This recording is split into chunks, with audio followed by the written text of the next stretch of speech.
Hello guys, welcome back to my channel. और आज हम 25 अगस्त 2020 के करंट अफेयर डिस्कस करेंगे। ये आपका SSC, UPSC, PCS, banking, railway सभी एग्जाम के लिए इंपॉर्टेंट होता है। इंग्लिश और हिंदी में ये आपका पीडीएफ होता है। टॉप 20 क्वेश्चन हम डिस्कस करते हैं। डेली 8 बजे आपको यहाँ पर ज्वाइन हो जाना है। ये आपकी टाइमिंग है, ठीक है। इस टाइम को याद रखना है। फर्स्ट क्वेश्चन आपका ये है कि विच ऑर्गेनाइजेशन, हाल ही में किस ऑर्गेनाइजेशन ने, किस संगठन ने भारतीय खेल प्राधिकरण के साथ मिलकर ई पाठशाला शुरू किया है। तो ई पाठशाला जो है, सबसे पहले तो ई पाठशाला के बारे में जान लेते हैं। ई पाठशाला जो है वो फुटबॉल के लिए यहाँ पर है, ठीक है। आपको याद रखना है, ये कोई शिक्षा से संबंध नहीं, फुटबॉल से संबंधित है। यहाँ पर जो बच्चे होते हैं, जो छोटे छोटे बच्चे होते हैं, उनको फुटबॉल खिलाया जाता है ताकि आगे जाके ये फुटबॉल में अपना भविष्य दे सके, क्योंकि फुटबॉल में इंडिया क्या है, बहुत ज़्यादा पीछे है। तो उसी के लिए इनिशिएटिव चालू किया गया है ई पाठशाला। अब इसमें आपका स्पोर्ट अथॉरिटी ऑफ इंडिया, यानी कि स्पोर्ट भारतीय खेल प्राधिकरण, और आपका AIFF क्या है, इसमें AIFF के साथ यहाँ पर इन्होंने समझौता किया है ई पाठशाला के लिए। AIFF का फुल फॉर्म है ऑल इंडिया फुटबॉल फेडरेशन। इसके प्रेसिडेंट है आपके प्रफुल्ल पटेल, और इसको स्थापना हुई थी 1937 में। अगर हम बात करें साई यानी कि स्पोर्ट अथॉरिटी ऑफ इंडिया की, तो ये आपका हेडक्वार्टर न्यू दिल्ली में है। इसके जो फाउंडर हैं वो है ministry of youth affairs and sport, यानी कि ये काम करता है आपका इस मिनिस्ट्री के अंडर। कौन सी? Youth affairs and sport. और इसकी स्थापना हुई थी 1982 में। तो ये आपको याद रखना है ई पाठशाला के बारे में। कौन कौन साथ है?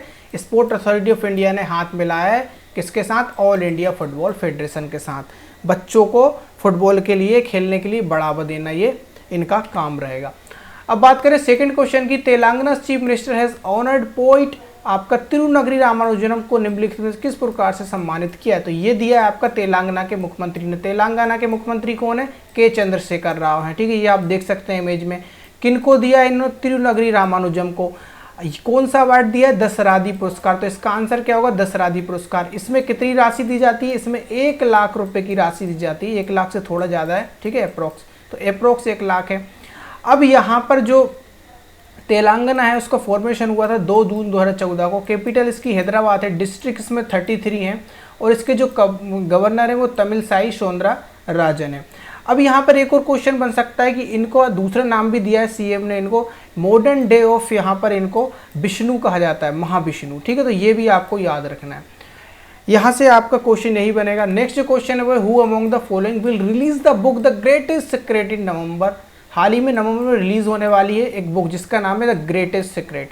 तो आप देख सकते हैं द ग्रेटेस्ट सीक्रेट बुक है। तो ये आपकी रोंडा ब्रायन की है, ठीक है। अब ये जो रोंडा ब्रायन जो है वो उनके बारे में आपको पहले ये बता दूं कि इसका जो कवर पेज आपको दिख रहा है ये ऑफिशियल कवर पेज नहीं है, ठीक है। द सीक्रेट बुक पहले भी आ चुकी है, द ग्रेटेस्ट सीक्रेट। यहाँ पर कवर नोट फाइनल नहीं हुआ है अभी, तो ये नवंबर में रिलीज होगी तो ये फाइनल होगा। लेकिन ये जो है आपकी वो रोंडा ब्रायन ही है, ठीक है। तो अब हम डेली आपको बुक के बारे में बताते हैं। तो डेली हम 5-5 बुक करते हैं, तो आज भी हम 5 बुक को कवर करेंगे। तो पहली जो बुक है वो ग्रीन लाइट्स है। तो ग्रीन लाइट्स के कौन है पोइट? तो मैथ्यू मैककॉन्गे ने ये बुक लिखी है, ऑथर है इसके। अकबर द ग्रेट मुगल लिखी है आपकी ईरा मुखोटी ने। बेड मनी जो बुक है आपकी, जिसमें आपका बैंकिंग, जो हमारे बैंकिंग सिस्टम है इंडिया का, उसके बारे में थोड़ा इसमें डर बताया गया है, तो वो आपके विवेक कौल ने लिखी है। इसके बाद चेकमेट हाउ टू बीजेपी वोन, यहाँ पर बीजेपी जीती है, महाराष्ट्र हारी है। तो ये चेकमेट करके ये बुक है, इंपॉर्टेंट बुक है आपकी, ये सुधीर सूर्यवंशी की लिखी गई बुक है। इसके बाद लास्ट जो बुक है द डेथ स्क्रिप्ट, ये लिखी है आपकी आशुतोष भारद्वाज ने, और इसमें नक्सल कंट्री के बारे में बताया, जो नक्सली और जो लोग होते हैं जो जो आपकी हत्या कर देते हैं लोगों की, तो उसके बारे में डिस्कशन डिल्यूशन यहाँ पर किया गया है, ठीक है। तो उनके ड्रीम्स को यहाँ पर बताया गया कि वो क्या चाहते हैं, ठीक है। तो ये 5 बुक आपको याद रखना है। इससे पहले हमने 9 बुक आपको डिस्कस कर दी है 2 वीडियो में पिछले, तो वो आपने अगर नहीं देखा वीडियो तो जरूर देख लें, और बुक को आप नोट करते चलें और आप याद करते चलें। नेक्स्ट जो क्वेश्चन है, भारत का कौन सा राज्य है जो ड्रैगन फेस्टिवल की मेजबानी करेगा? तो ये करेगा आपका केरल, ठीक है। अब ये केरल जो है, इसने WF इंडिया, ठीक है, तो केरल स्टेट ऑफिस ने केरल में पहली बार राज्य ड्रैगन फली फेस्टिवल के लिए सोसाइटी फॉर ओडोनेट स्टडी यानी कि SOS से थुम्बीपुरम के साथ समझौता किया है। तो यहाँ पर 3 लोग यहाँ पर हैं, 3 या आप कह सकते हैं 3 इंस्टीट्यूशन यहाँ पर है। तो WF इंडिया, ठीक है, स्टेट ऑफिस, इसके बाद आपका सोसाइटी फॉर ओर्डिनेट स्टडी, और आपका थुम्बीपुरम। अब ये पहली बार केरल में होने जा रहा है। इसका मतलब क्या होता है, इसका उद्देश्य क्या होता है? ये जो होता है वो जनता को ड्रैगन फ्लाई की भूमिका के बारे में बताता है, अवगत कराता है कि ड्रैगन फ्लाई कैसे होता है। इस जो उत्सव की जो ड्रैगन फ्लाई था इसकी शुरुआत हुई थी 2018 में और ये 2020 में केरल में होने जा रहा है। इसका इन्होंने एक और नाम दिया है थुम्बी महोल सावम, ठीक है, थुम्बी माहौल सावम, क्योंकि ये कहाँ हो रहा है, थुम्बीपुरम के साथ समझौता हुआ है, इसलिए इसको थुम्बी का नाम भी दे दिया है। और इसका एक्चुअल नाम क्या है, ड्रैगन फ्लाई फेस्टिवल है। इसके बाद चलते हैं हम नेक्स्ट क्वेश्चन, 5th क्वेश्चन पे। स्टेट बैंक ऑफ इंडिया के नए एमडी पद पर किसे नियुक्त किया गया है? तो स्टेट बैंक ऑफ इंडिया जो है आपके मैनेजिंग डायरेक्टर जो बनाए गए हैं अभी, वो बनाए गए हैं आपके अश्वनी भाटिया को। अब अश्वनी भाटिया को पीके गुप्ता का स्थान दिया गया है। पीके गुप्ता कौन है, पहले एमडी थे, लेकिन इनकी जो बोर्ड कमेटी उसमें 4 एमडी सीईओ हैं, ठीक है, बोर्ड जो मेंबर थे उसमें 4 एमडी है, तो इन्होंने सिर्फ एक का स्थान लिया, वो लिया किसका, अश्वनी आपका पीके गुप्ता का, और ये अश्वनी भाटिया बन गए। इसके बारे में डिटेल में डिस्कस करेंगे आगे। जो आपका बोर्ड ब्यूरो है जो इस बैंक का, डीपी शर्मा की अध्यक्षता में अश्वनी भाटिया को स्टेट बैंक का एमडी नियुक्त किया गया है। देखिए अश्वनी भाटिया को क्यों किया गया है, क्योंकि 34 साल का अनुभव है, स्टेट बैंक में काम कर रहे हैं, ठीक है। इसके अलावा जो अश्वनी भाटिया हैं वो एसवाई म्यूचुअल फंड के एमडी और सीईओ हैं, ये भी आपको याद रखना है। उन्होंने एसबीआई में मुख्य महाप्रबंधक और सीईओ के रूप में भी कार्य किया, ये भी फैक्ट है, इसलिए इनको एमडी बनाया गया है। स्टेट बैंक ऑफ इंडिया का आपको पुराना नाम बताना है कमेंट बॉक्स में कमेंट करके, ठीक है। फॉर्मेशन इसका 1 जुलाई 1955 को हुआ था। हेडक्वार्टर इसका मुंबई में, चेयरमैन इसके रजनीश कुमार है। अब यहाँ पर देखिए एमडी एंड सीईओ 4 लोग यहाँ पर ये मेंबर्स में, ये जो बोर्ड मेंबर इसमें हैं, तो इन्होंने लिया है पीके गुप्ता का स्थान। अब यहाँ अश्वनी भाटिया आ गए, दिनेश कुमार के साथ ज्वाइन करेंगे अरिजीत बासु और चला श्रीनिवास शेट्टी।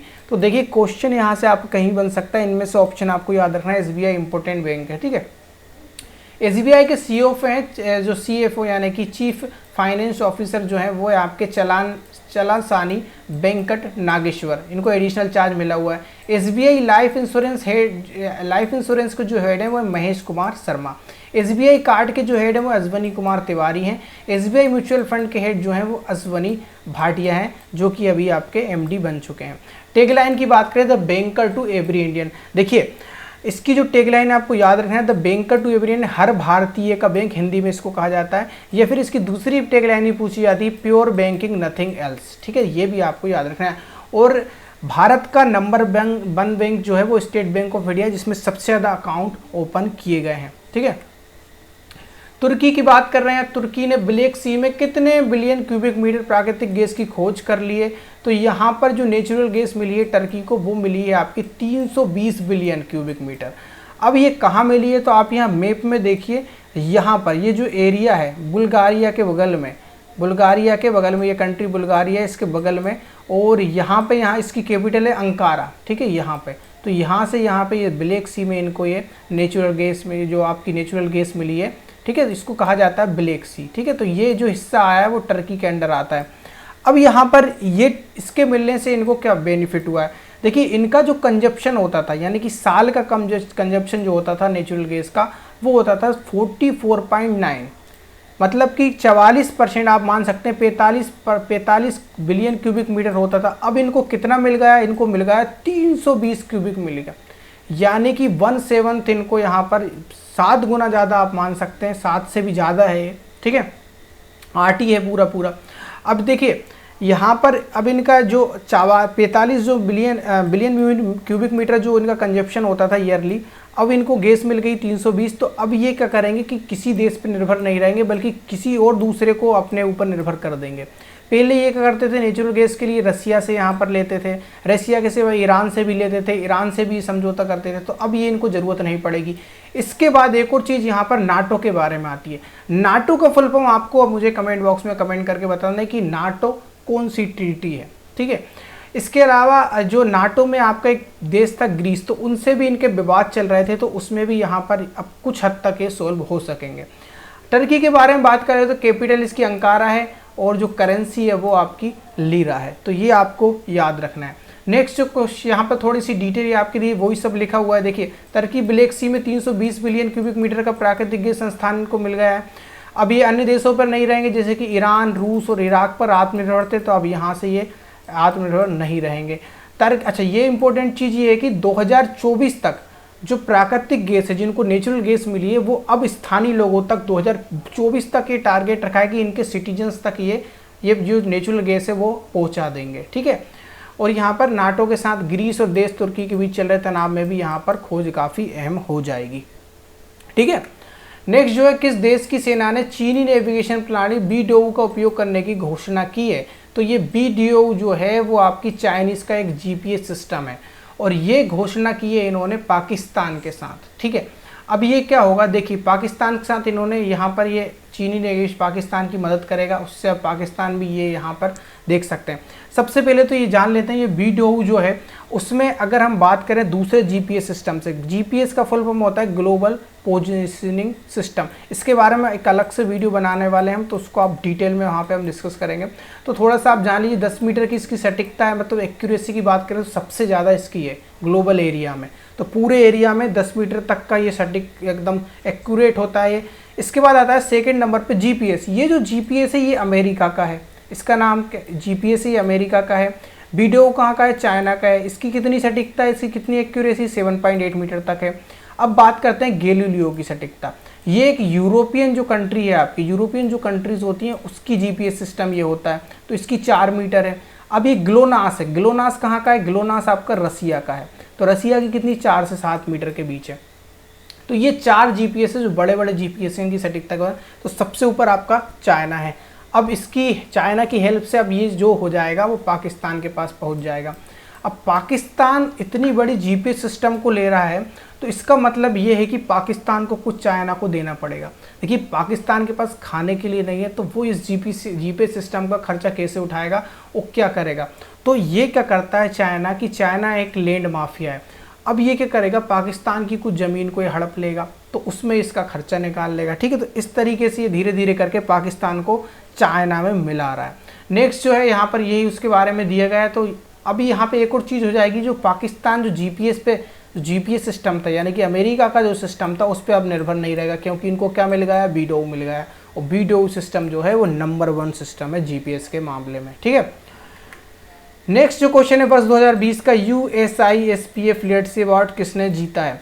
तो ये आपका अवार्ड जो जीता है वो जीता है आपका आनंद महिंद्रा ने। देखिए 2 लोगों को ये अवार्ड दिया गया है, एक तो आनंद महिंद्रा, ये महिंद्रा ग्रुप के हैं। ठीक है, ये आप देख सकते हैं, और एक और को मिला है जिनका नाम है आपका शांतनु आपके, इनका पूरा नाम है शायद शांतनु नारायण। ठीक है, शांतनु नारायण को मिला है 2020 का लीडरशिप अवार्ड। ये कहाँ के?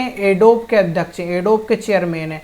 और ये कहाँ के चेयरमैन है? महिंद्रा समूह के, आनंद महिंद्रा, अब महिंद्रा ग्रुप के हैं। तो इन दोनों को ये अवार्ड दिया गया है 2020 का लीडरशिप अवार्ड। ठीक है, अब ये कहाँ हुआ था? US India strategic partnership forum में 31 अगस्त को तीसरे वार्षिक नेतृत्व शिखर सम्मेलन के दौरान US India week navigating new challenger शीर्षक पुरस्कार प्रदान किया गया।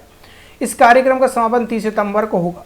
इसमें कुल 21 फॉर्च्यून कंपनी है, 500 से अधिक CEO और वरिष्ठ सरकारी अधिकारियों ने हिस्सा लिया। तो यहाँ पर मीटिंग चल रही है CEO और MD की। ठीक है, तो अवार्ड किसको मिल गया? आपको याद रखना है, महिंद्रा के जो अध्यक्ष हैं, चेयरमैन है महिंद्रा समूह के, आनंद महिंद्रा को, और सेकंड आपके शांतनु नारायण, जो एडोब रीडर, जो आपका एडोब कंपनी है, एडोब रीडर जिसका आता है, उसके अध्यक्ष को शांतनु नारायण को। नेक्स्ट जो क्वेश्चन है, किस कंपनी ने दुनिया के सबसे तेज चार्ज होने वाली इलेक्ट्रिक कार बनाने का दावा किया? सबसे तेज चार्ज होती है, यानी कि ये जो होती है 20 मिनट में ये अगर चार्ज कर दी आपने तो फ्री, इसके बाद कितनी चलेगी? 400 किलोमीटर तक चलेगी। ठीक है, तो ये आपको याद रखना है। लेसिड मोटर्स है दुनिया की सबसे तेज, अब ये लेसिड मोटर्स जो है ये दुनिया की सबसे तेज चार्ज होने वाली पहली इलेक्ट्रिक कार इन्होंने बना दी है। ठीक है, AIR9 को सितंबर में, इसका नाम है AIR, और ये सितंबर में लॉन्च करने की घोषणा भी इन्होंने कर दी है। तो ये 20 मिनट में चार्ज हो जाएगी, 400 किलोमीटर चलेगी। देखिए यहाँ पर पीछे अगर हमारे ये अगर चार्जिंग सिस्टम देखें तो हमारे यहाँ जो बस हैं वो भी इलेक्ट्रिक बस जो होती हैं, अब वो आपकी 2 घंटे चार्ज होके 200 किलोमीटर चलती हैं। ठीक है, ये अभी हमारे इंडिया में है। अब ये जो कार हो गई है वो 400 किलोमीटर चलेगी सिर्फ 20 मिनट में। लेसिड मोटर्स जो है इन्होंने ये दावा किया है कि लिक्विड इलेक्ट्रिक कार 1 मिनट की चार्जिंग होने के बाद 32 किलोमीटर चल सकती है, उसी का ये रेशो बना दिया है।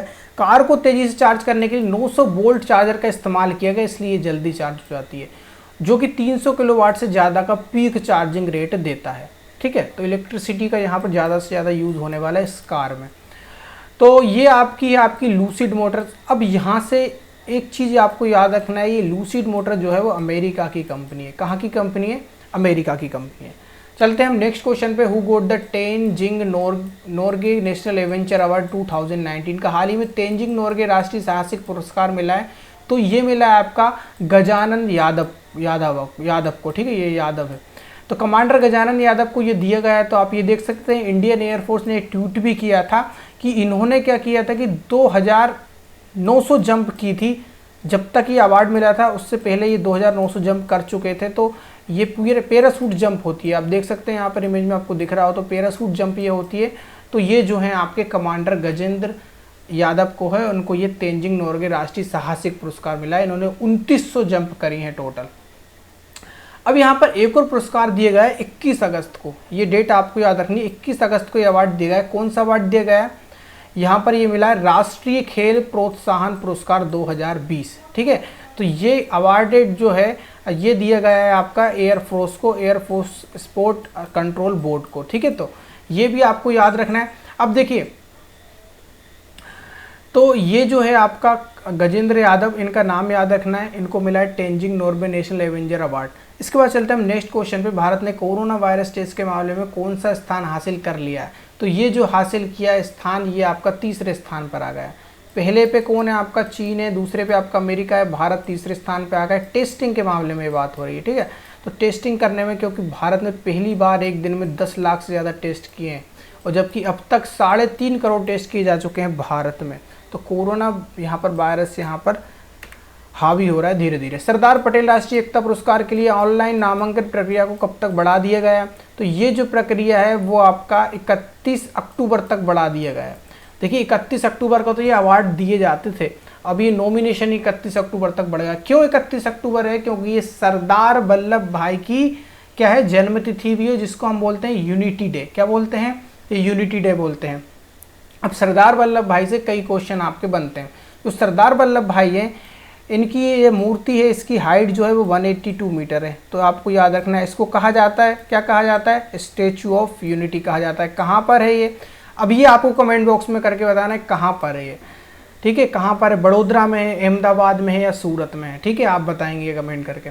नेक्स्ट जो चीज़ है इसमें कि ये जो है ये नर्मदा नदी के किनारे है। ठीक है, और जो आपका अहमदाबाद है वो साबरमती के किनारे है। तो ये आपको कंफ्यूज नहीं होना है। Sardar Patel national unity award ये आपका रिजर्व होगा, आप देख सकते हैं यहाँ पर ये दिया जाने वाला। तो इसका नामांकन अब 31 अक्टूबर 2020 तक बढ़ा गया है। यूनिटी डे कब है? 31 अक्टूबर को ही है।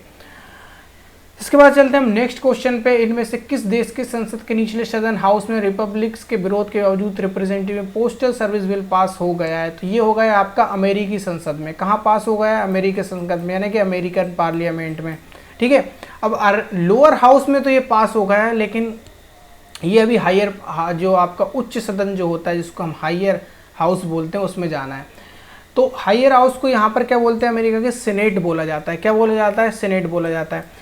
अब देखिए यहाँ पर ये क्या है, ये जो आपका ये पोस्टल सर्विस बिल है, इसके बारे में बात करते हैं। ये पोस्टल सर्विस बिल ऐसा है कि जो इनके अगेंस्ट जो पार्टी लड़ रही है वो ये चाहती है कि जो आपके अब जो इलेक्शन होने वाले हैं अमेरिका में, उसके जो वोट हैं वो पोस्टल से हों, पोस्टल सेवा से हों, मतलब डाक सेवा से हों। तो डाक, जैसे कि आप जैसे कि कोरोना वायरस है, तो उसकी वजह से क्या डाक के सेवा के द्वारा यहाँ पर इकट्ठे ना हो ज़्यादा, तो उससे ये बिल यहाँ पर वोट कर दिए जाए। लेकिन जो ट्रम्प है इस बात के लिए बिल्कुल राज़ी नहीं है।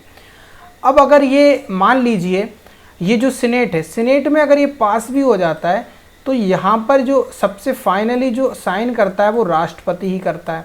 अगर ये राष्ट्रपति साइन ही नहीं करेगा तो आप भली कहीं पास करा लो इस बिल को, जब तक ये आगे नहीं जाएगा। अब ये दूसरी पार्टी जो सोच रही है वो $25 बिलियन की फंडिंग देने का बोल रही हैं। तो 25 बिलियन फंडिंग रोकने के लिए यहाँ पर ट्रम्प यहाँ पर अड़े हुए हैं। उनको लग रहा है कि इसमें घाटा हो जाएगा, इसमें फेक वोट पड़ेंगे। ठीक है, तो इसलिए वो नहीं चाहते कि ये जो इलेक्शन हो वो इस तरीके से हो, डाक सेवा से हो या आपका पोस्टल सर्विस से हो। ठीक है, अब यहाँ पर ये भी निकल के आ रहा है कि ये वीटो पावर इसमें यूज़ कर सकते हैं। ठीक है, नेक्स्ट जो क्वेश्चन है वो ये है कि भारत में डेली कोरोना वायरस टेस्ट के मामले में बिहार और कौन सा राज्य सबसे आगे या पहले स्थान पर है? तो यहाँ पर पहले स्थान पर उत्तर प्रदेश है बिहार के साथ। ठीक है, बिहार आपका ये दूसरे स्थान पर, पहले स्थान पर आपका उत्तर प्रदेश है। तो डेली कोरोना वायरस टेस्ट के मामले में जो है बिहार उत्तर प्रदेश राज्य सबसे आगे है या पहले स्थान पर? इन राज्य में 1 लाख से अधिक लोगों का कोरोना टेस्ट हो रहा है। उत्तर प्रदेश में अब तक 43 लाख हो गए हैं और बिहार में आपके 23 लाख टेस्ट किए जाए। तो बिहार और यूपी जो है वो टेस्टिंग में सबसे नंबर 1 है। नेक्स्ट जो क्वेश्चन है, 24 अगस्त को विश्व भर में मनाया जाने वाला अंतर्राष्ट्रीय स्ट्रेंज संगीत दिवस न्यूयॉर्क शहर किस संगीतकार के द्वारा बनाया गया है? तो ये जो संगीतकार है इनका नाम है आपका पैट्रिक ग्रांट। क्या नाम है इसका? Patrick grant. अब यहाँ पर जो ये आपका स्ट्रेंज म्यूजिक डे होता है 24 अगस्त, आपको इसको याद रखना है। देखिए जो न्यूयॉर्क शहर के जो पैट्रिक ग्रांट के उसके द्वारा ये मनाया जाता है हर साल, और ये दिवस लोगों को नए प्रकार के संगीत को सुनने को प्रोत्साहित करने को, इसको बढ़ावा देने को, संगीत को सुनने को ये डे इसलिए मनाया जाता है। ठीक है, और इस संगीत की सराहना इसमें करते हैं, इसको परिचित करते हैं संगीत से, संगीत क्या होता है। नेक्स्ट जो क्वेश्चन, ऑस्ट्रेलिया टीम के किस पूर्व कप्तान ने हाल ही में अंतर्राष्ट्रीय क्रिकेट के साथ घरेलू क्रिकेट में भी संन्यास ले लिया है? तो ये लिया है आपका कैमरून व्हाइट में। आप देख सकते हैं कैमरून व्हाइट है। इससे ज़्यादा क्वेश्चन आपका बनेगा नहीं, बस आपको ऑस्ट्रेलिया टीम याद रखना है, ये पूर्व कप्तान थे, ठीक है, क्रिकेटर थे, यही क्वेश्चन आपके बने। कैमरून व्हाइट इनका नाम है, इससे ज़्यादा क्वेश्चन यहाँ से कुछ नहीं बनेगा। नेक्स्ट जो सऊदी अरामको ने किस देश में रिफाइनिंग और पेट्रोकेमिकल्स कॉम्प्लेक्स के निर्माण के 10 अरब डॉलर के सौदे को रद्द कर दिया? देखिए अरामको कंपनी कहाँ की है? सऊदी अरब की है। ये कौन से नंबर की कंपनी? देखिए दूसरे नंबर की कंपनी किस? देखिए सबसे पहले तो ये आपको याद रखना कि जो एप्पल है इसको पीछे छोड़ दिया है इसने। क्यों छोड़ दिया? कि सबसे वैल्यूबल ब्रांड एप्पल बन गया। इसकी जो सबसे ये टोटल अगर नेटवर्थ देखें तो इसका सबसे ज़्यादा था। शेयर मार्केट में भी इसको पीछे छोड़ा है सऊदी अरब। किसने छोड़ा? एप्पल ने छोड़ा है। इसके बाद आपको एक और चीज़ याद रखनी है कि जो सऊदी अरामको है इसने किसके साथ डील की है? चाइना के साथ ये डील को यहाँ पर कैंसिल कर दिया है। 10 अरब डॉलर की डील होने वाली थी।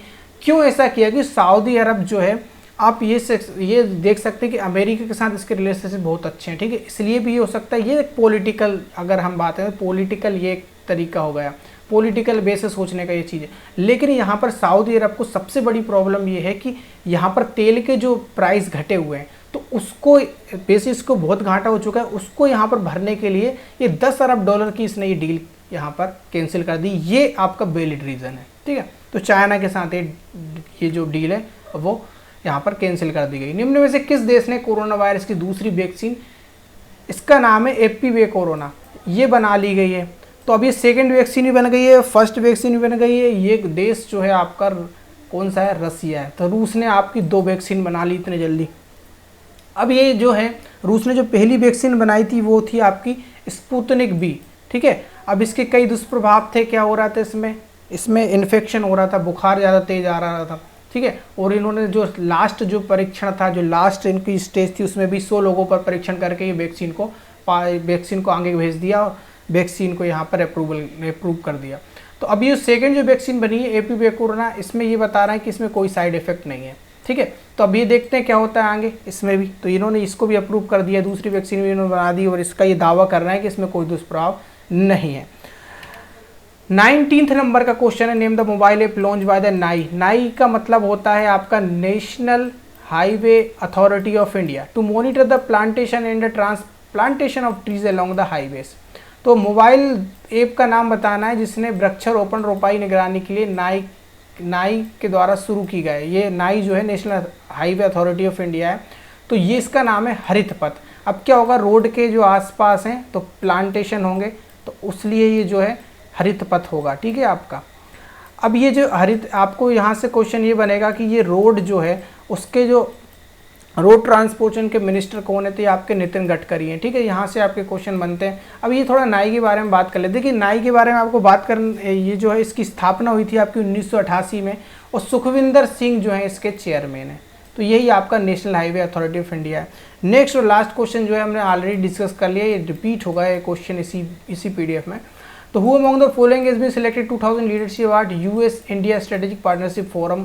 तो ये आपके आनंद महेंद्र और शांतनु नारायण, आनंद महेंद्र ग्रुप के हैं और शांतनु नारायण जो है वो आपके एडोप के हैं। तो ये आपको याद रखना है, ठीक है। तो ये वीडियो आपको यहीं खत्म होता है। आपको ये वीडियो कैसा लगा आपको कमेंट करके बताना है, ज़्यादा से ज़्यादा इस वीडियो को शेयर करना है, लाइक करना है। जय हिंद, जय भारत।